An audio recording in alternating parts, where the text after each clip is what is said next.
Hi everyone, welcome back to the channel, and boy oh boy have I got some news for you guys today. So the other day when we were talking about speccing up the John Deere 6155R, John Deere Europe has put out something on their Instagram page, the news story, talking about a new John Deere which is going to be potentially coming out on the 16th of November. So it's the replacement for the 6155R, which only a couple of years ago I was told would be called the John Deere 6R 160. So there's going to be some model variants, and it will have a possible power boost of up to 200 horsepower.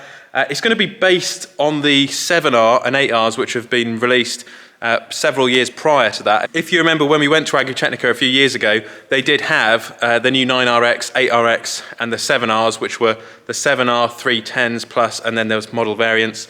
One thing about the 7Rs is they had leather seats, they had massaging seat function as an option, there's Apple CarPlay, and what they've also done on the new ones, which I thought was really good, is they've built the beacons into the roof. So those beacons up there, which get smashed off every year, apparently the replacement to this tractor will not have beacons anymore, or they will be built into the roof, sorry.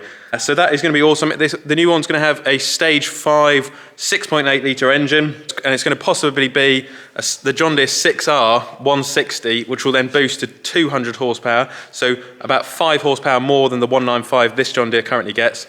So it's going to be a 160 horsepower tractor around the yard, and then when you need it, you'll get 200 horses. They've done a very good job, John Deere, of keeping this quiet. We still don't know whether the Command Pro will be standard or if it's going to be an option. Chances are it'll probably be an option. If they bring leather seats, like the leather seats in the new 8R and the 7R from BMW into this new 6R, I think this is going to be a really good tractor. Just things like the Apple CarPlay, the leather seats inside with a massaging function would be pretty cool. And I think if they integrated the LEDs into the roof, that would be a nice touch. I mean, that is one thing which does get smashed off on this tractor fairly regularly, are the beacons. And also they have updated the wing mirrors. They've changed those now on the new models. I did say the other day, we're just asking for a quote at the moment about the new Ultimate Edition, 6155R Ultimate Edition, which will now be, I guess, the 6R 160 Ultimate Edition, if they're still going to be doing that. So yeah, if this does come out in the next couple of days, we'll probably be looking at changing this for the new 6R 160, rather than just changing this for the current 6155R Ultimate Editions. And they are hopefully going to be heavily updated. I'm just looking at my exhaust, you can see that's just been dented. That happened last year when somebody drove this tractor. We let someone drive it during silage, and I was at the yard helping the wrapping, and yeah, they drove into a branch. They didn't even say sorry. So that's the trouble when you let people drive your tractors and they haven't got any experience of driving. Anyway, I'm really excited for this, and I cannot wait to finally see some pictures of the replacement to this tractor.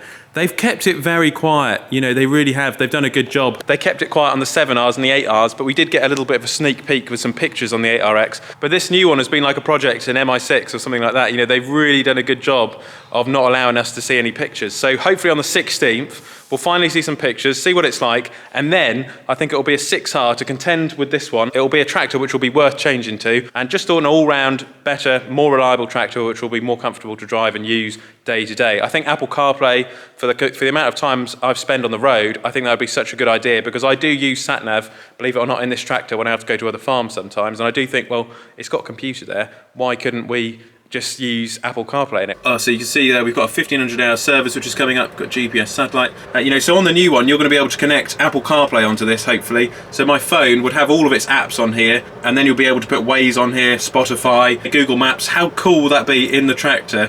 And then we'd probably option as well the new Command Pro, which you just have a look down there. So we'd get rid of this, go upgrade for the joystick. This control center here is a pretty good idea. I think this was where somebody had a CB radio and they drilled it in. The holes are still there. This was an ex-demo tractor or ex-hire, and somebody had it for 400 hours and then they gave it back.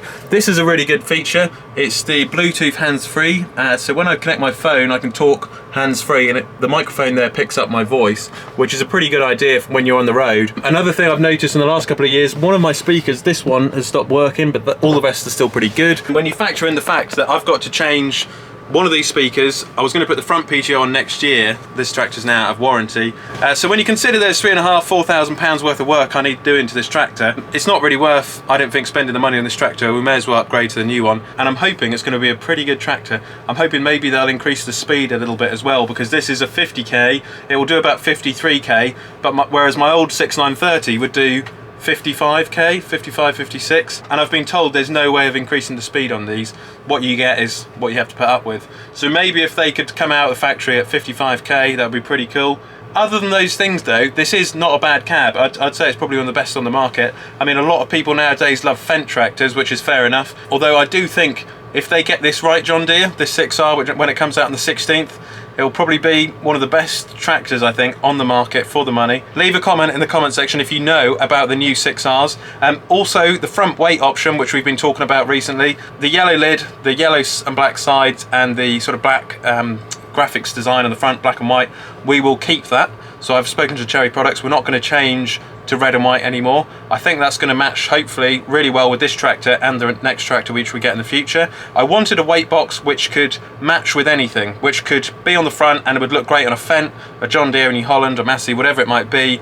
It would still match with them if we have any demo ones. That was kind of the idea behind it. And initially I had asked for a red and white, and Cherry Products designed that in yellow, and actually it looks better. I think it's a bit more eye-catching, a bit more unique, and I think they've done a smashing job of it. So I can't wait to get that home. We can put that on the front of the John Deere when we're doing some karting. At the moment we've got the front loader on because we've got to move some more bales, although whether we will keep this front loader in the future. I mean, one thing is you can always take this front loader off, take the brackets off, unbolt them, and then put them on the replacement tractor. John Deere's always been very good at that, using older loaders on new models. And to think that, you know, back in the day, before Olly's farm, I had a little John Deere 6300. I'll show you a picture of it on the screen now. It was a 1996 with 90 horsepower. It had done 3,000 hours. We sold that and then bought another tractor. And we had that and an old 2850. And don't get me wrong, they were good, reliable tractors, but to go from them to what we're at now with Olly's farm, looking at these new 6Rs is just crazy.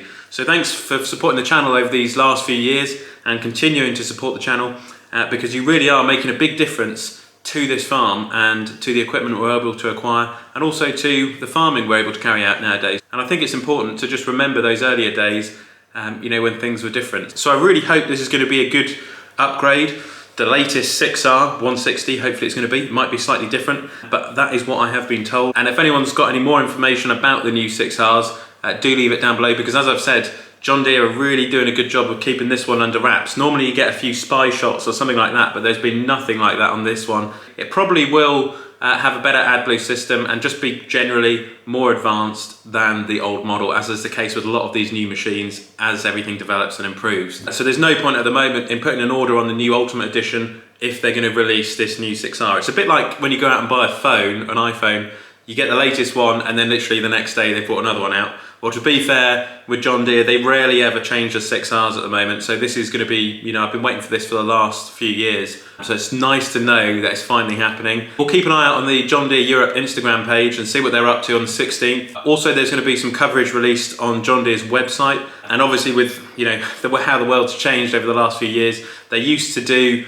big events which you could go to and see these machines unveiled. Obviously, due to what's been happening in the last few years with the lockdowns and COVID and everything, they probably won't do an event on the scale they normally do them at, so it'll probably be more online via their social media platforms. So we'll keep an eye out, we'll see what's going on, and maybe even put an order on one of these beauties for later on in the year. I know the build times at the moment are a little bit slow because of the parts shortage, the chip shortage, and what's going on in the world. Some of these machines are taking 2 years to build. That's why, you know, if you wanted one for next year, you'd have to order it now because it's going to take 2 years to arrive.